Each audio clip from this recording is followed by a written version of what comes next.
Hi, Janique. How are you? I am good, my friend. How are you this morning? I'm good. I'm good. I'm good. You having a good morning? I am. It's cooling off here in Texas, if you can believe that. It's cooling off. We just got about 4 feet of snow. So I guess cooling off is good, right, for you? Yeah, well, our version of cooling off is about 50 degrees. So, Okay. Okay. All right. Okay. But I'm sure you're happy you're going back to work. so they say. We are Yeah. still waiting to see the final steps, but it looks like we are definitely moving in that direction, and it will be really wonderful for so many Americans that are struggling with the uncertainty of things. And, it's a great way to be able to move into the holiday season is for folks to be back at work, and hopefully air travel will be back up and running. As you know, we've had a lot of flight cancellations right before the holidays, and we had a lot of people retire from the flight industry. So hopefully travel will be back up and people will be able to spend time with their loved ones and their friends over the holidays coming. Okay. You want to tell me a little bit about yourself, where you're from, who you are, what you do, and why you wanted to be a life coach? Okay. Well, let's see.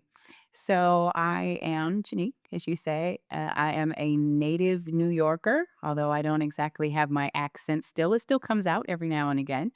But I live currently in San Antonio, Texas. I am an enthusiastic mom of three young adult children. I've got one daughter and two sons, which I love watching them start to move into their adult life. I came up in the 80s. I am Gen X, so their journey into adulthood is very different than the one that I experienced.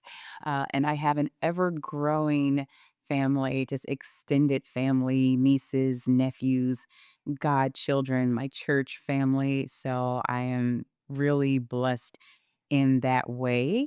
I love international travel. I enjoy, just experiencing different cultures and, the way people live and the way they interact with one another.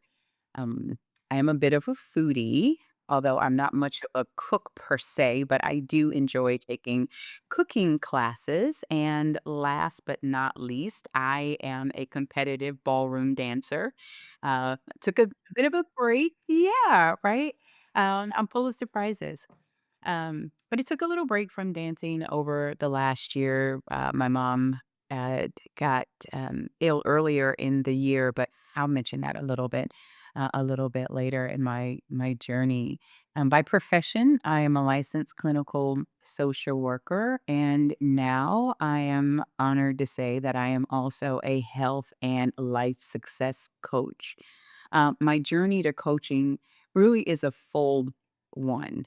But I have to say there are a few key things that kind of brought me here, and so I'd just like to share a little bit about my background and kind of where I got my value system from, and the things that kind of just have shaped who I am as a person. So, one is I grew up like you heard me say I am a native New Yorker. So I grew up in inner city New York to a single mother who was working full time while pursuing a degree in nursing. And so at that point in time, this was it was in the 70s.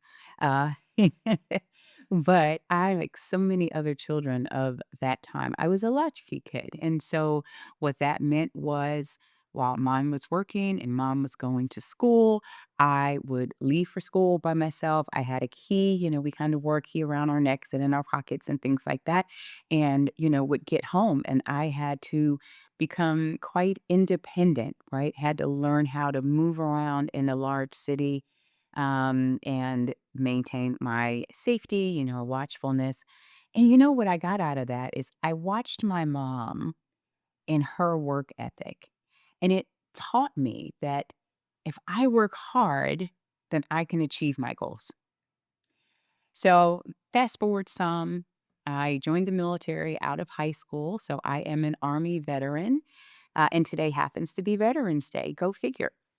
But I studied Slavic languages. talk about a switch from growing up in inner city New York. But as a veteran, I was pushed mentally and physically to be my very best. I had to learn to adapt to changing environments and requirements. And let me tell you, I did things I would never have imagined as a little girl, right? You go to New York, we have structured parks, not a lot of open land. You go into the military, you're in like mud and trucks, and you're doing all of these things, and it's just kind of like, whoa. But it was really, really exciting to have that experience. Looking back now, being this deep in mud wasn't that exciting back then. But looking back, I came away and I take pride in that experience. And I take pride in myself because I begin to learn, even though if I work hard, I can do hard things, right? I can achieve those things. I watched my mother do it. The military kind of taught me as well that you can be your very best, but man, your very best in a team environment with the rest of the very best, you can move mountains. Um, Other wonderful things, I grew up and I had an amazing best friend. Like she is definitely when you hear people say a sister from another mister, she absolutely is my chosen family. We would talk every day for 6 months and then when there might be 6 months that we didn't speak, but I always knew that she was there with me, and no matter what was happening in my life, she was there to support me and encourage me, and she also knew when to tell me I needed to tighten up. And so in those experiences, I learned work hard and you can achieve your goals. Hey, be your very best, bring that to a team, and you can move mountains. I, in that friend, also learned that, hey, relationships go deeper than did we talk? How much time did I see you? It's the caring, it's the respect that you have for each other, in that someone can very lovingly correct um, some behaviors. They can help you be your best even when you are veering off course in a way where you feel like, hey, it's my time to grow, not a time that takes away from you or leaves you feeling hurt or debilitated in any kind of way. So, how does all of that tie into me wanting to be a life coach? Well, a few things happened. I was living an amazing life. I had a beautiful family, a dream career. I was energetic, mentally sharp. Um, and, I could make a presentation on the dime. I was on it. And then I start to feel like, gosh, I'm a little more tired than I used to be. Or I was losing my words in conversations. I was like, "What is going on with me?" Those workouts that kept me fit and kept me feeling military ready suddenly weren't doing what they were supposed to do or what they had been doing. Let me circle back to my best friend. A couple years ago, she died, and I was heartbroken. She died of a pulmonary embolism, but there was morbid obesity listed on her death certificate as a contributing factor, and I thought, "There's no way," right? She didn't eat a lot, right? You think morbidly obese, someone's gobbling down food. That was not her. She walked often, she was professional, she was a hard charger. I can't say that she wasn't stressed, but I'm like, "Okay, I'm having this experience, she's having that experience." My mother, who, as I said, worked hard, taught me a lot. She was also a veteran, into her 70s. She's 75 now, vibrant, exercised regularly, loved life.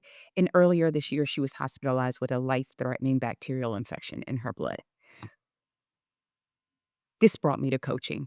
I thought in each of these cases, here are powerful, strong, wonderful women who have developed transformative or debilitating health issues. They exercised, they ate right, what happened to all of us? So I went to scouring the internet like many people do, social media, family, friends, trying to understand what happened. And what I came to realize is there's a plethora of information out there, and everything works for someone on some levels, but some of it is incomplete, or at worst, it's inaccurate. And so I came to coaching because I realized that I wanted to be that bridge for individuals as they're trying to maximize their health and their wellness. But there's so much information out there, you really don't know what is for you. So for me, being a health coach and a lifestyle coach gives me the opportunity to say to that person, hey, you've done the work and now you bring the work. I bring the strategy, and let's get you to the best health that we absolutely can. We're going to customize it. We're going to tailor it. We're going to clear the clutter, and we're all going to move into our senior years with energy and vitality. Did that answer your question? I know I'm a little Yeah, that chatty. answered my question. Yeah, around the yeah, it did. It was good. Yeah, it's good. It's good.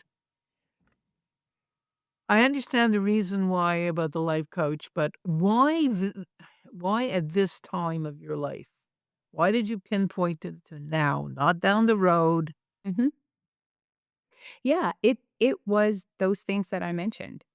When I had been thinking about it for a while, and it was really tied to the fact that I was used to being able to, do military style stuff, and then I just couldn't seem to do it anymore in the same way. And the things that I knew to work weren't working.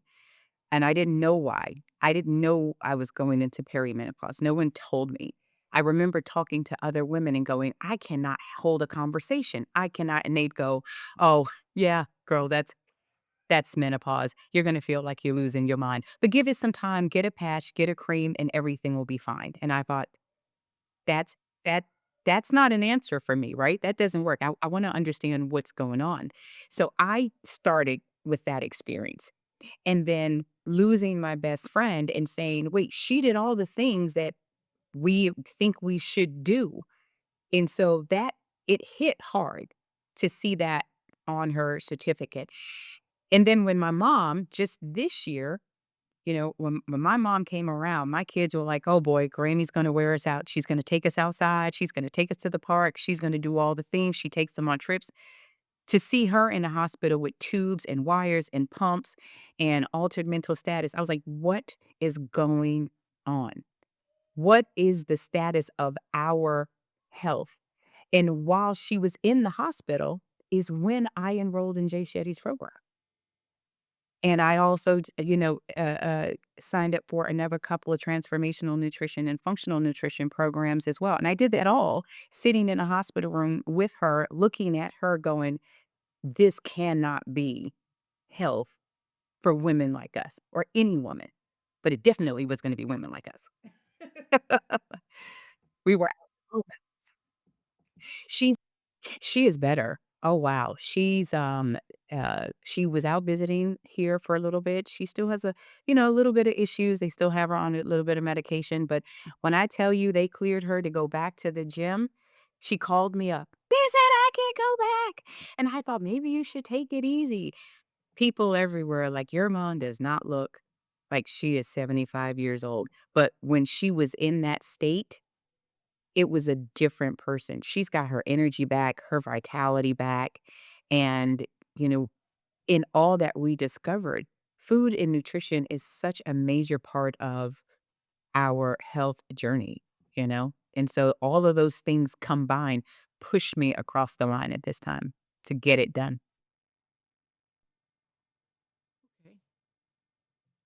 So you're set in your direction. Mhm. Now, why did you join Women for Women's Truths? Oh, wow.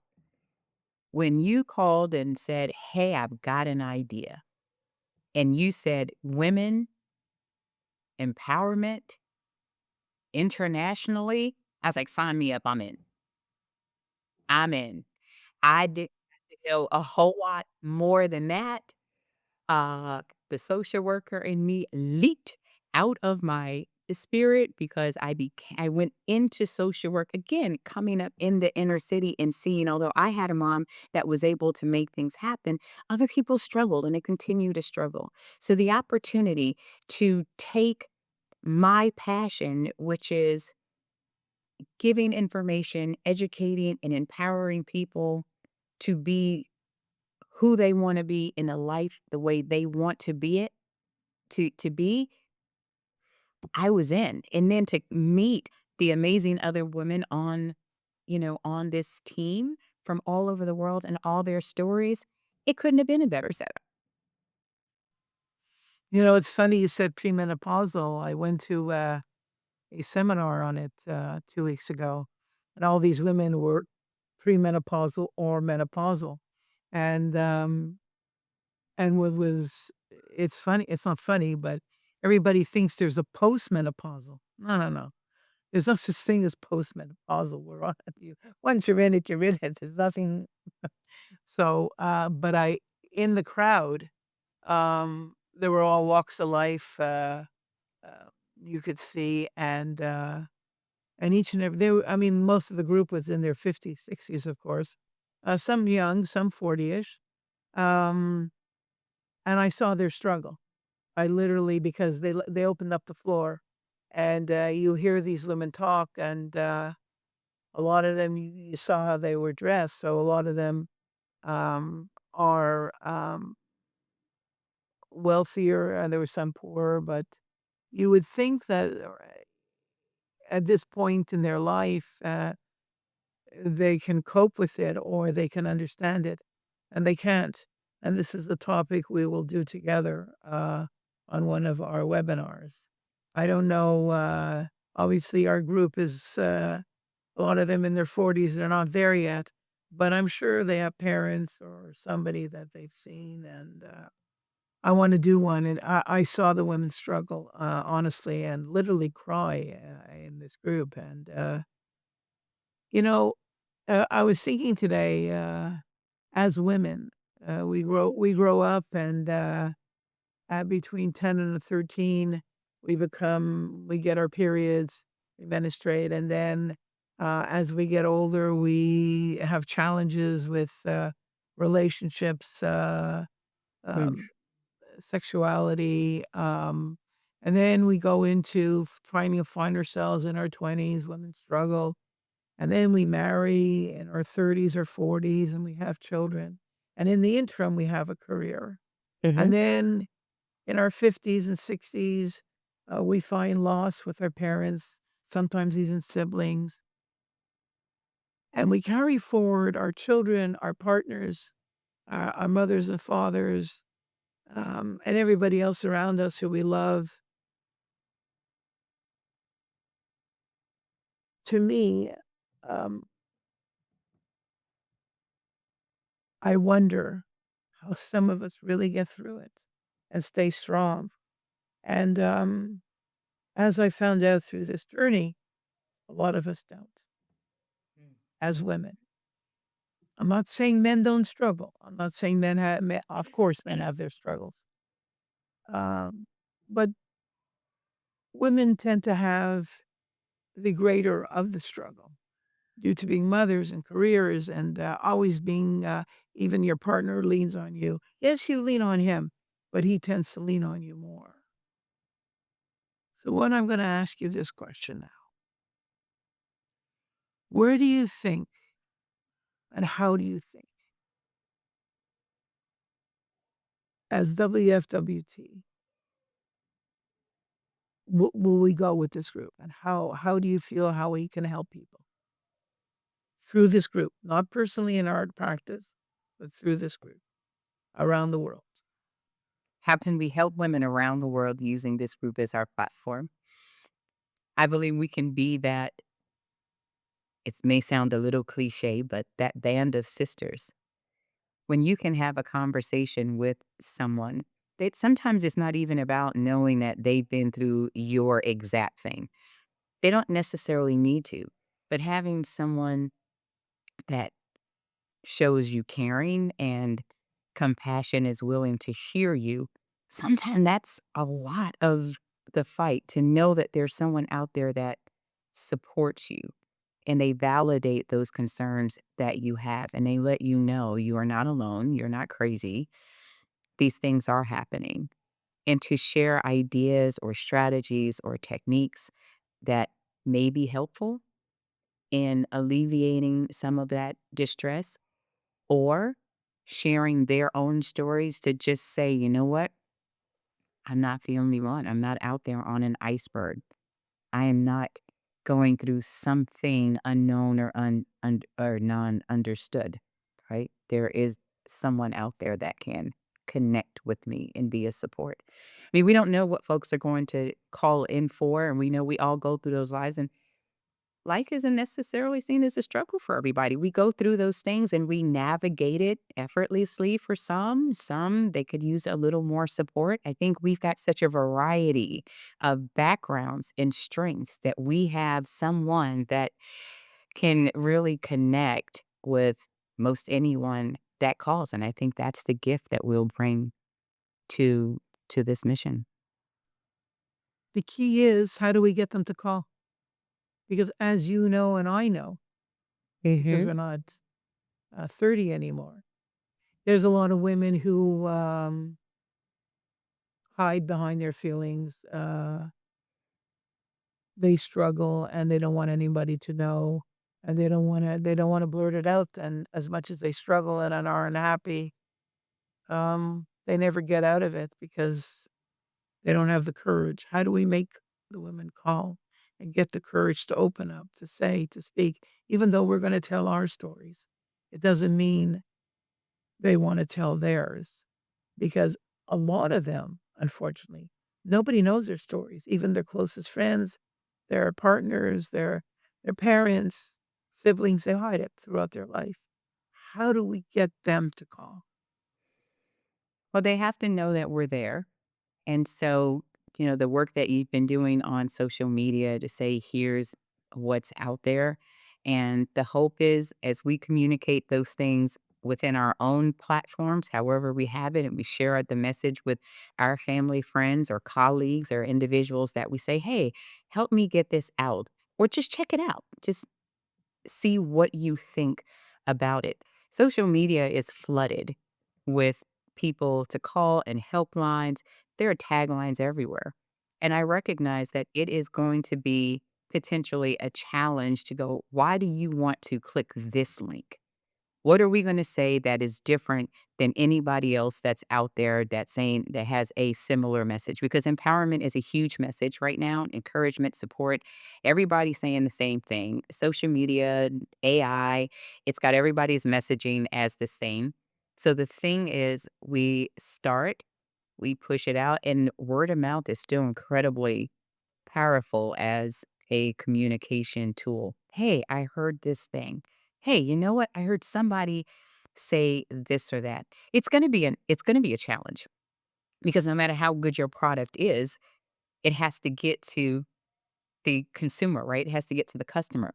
In terms of how we'll get folks to communicate, having that de-identified opportunity to share where they don't have to tell us their name. They could if they want to. They can give us their initials, I would think. They don't have to necessarily tell us where they're from. They don't have to give us any information that could be identifying. Now, of course, we want to be able to connect with them and we want to be able to call them by name because it is so intimate to be able to relate to someone with their name. But if they need to get information and they need their story to be told and they want to connect, we don't need those things, in my opinion. Um, and hopefully, if there comes a time where there is a way to reconnect with them after, and I don't know, at some point the vision may be to be able to do that, then they know they're not alone. But as you know, I also have a history. My job is a clinical social work. I work primarily in domestic violence. So I work solely in domestic violence. That is my job. So I'm always going to be concerned about what we can give them as it relates to safety and honoring their culture, their lifestyle, where they are, um, and leave them hopefully with a little more hope than maybe they had when they called, and some action steps as we develop our resource base. Well, my intention is after each caller, if she, wants a more, a connection, they will leave their, email or their Mhm. whatever, communications to get back to them. So I'm gonna put that link out as well and that knowledge to them. Now I'm gonna ask you the last question. Mhm. If this if this group belonged to Janique, if she could do anything she wanted to do with Women for Women's Truth, what would you do? Hmm. Well, let's see. I think, ideally speaking, I would pull together the talents and resources of each individual. So I would probably pair in group by like interests and experiences and potentially create subcommittees, sub-teams to say, okay, this group are our SMEs on these areas. You start to bring me topics that you believe are relevant based off of your expertise, your research, your data, your interactions with the community, so that I alone would not be building the topics in what needs to come. So everyone would be the source of their particular talents and skills. I would also want to put together opportunities for dividing, say, the responsibilities behind the scenes so that, again, everybody is invested in this as opposed to just receivers of the gift of the program. So, I my You dear, ready to say something? I'm gonna say something right now. I'm handing you the torch. You're gonna say what you just said to me now in the Yeah, group chat between the groups, let's the do it. women, and let's move forward that way. Let's do it. Let's do it. I'm giving it to you. Go ahead and write it out and, let people to be aware of it, and, we'll do it. I It'll love be it. done. I I love it love too. You I don't put a love it. mission out there to a veteran. My military kicks in. My New York kicks in. My social I work wouldn't kicks in. My start preschool up with kicks you, in. Jenny. My hands are up, I promise you. I will challenge you in any way because I know probably one swat and I'm down on the floor. Oh, Oh yeah. my god. Oh my god. I didn't I knew certain parts we talked, many times, but I didn't really question you. Left it open for you to say what you wanna say. But today you sort of, in a short description of your life, um, have made me understand you better. And, I have to say, it's not my country, but I Mhm. thank you for your service. And I thank you for being the social worker you are, because I'm sure it is not difficult what you hear. Mm. And I'm sure you have to battle through many walls to get through. Um, Violence is not easy in any way, in any form. And it has nothing to do with our group, but I want to thank you for that. I think I know you're a godly person, Yes. and I think that's a large part of you.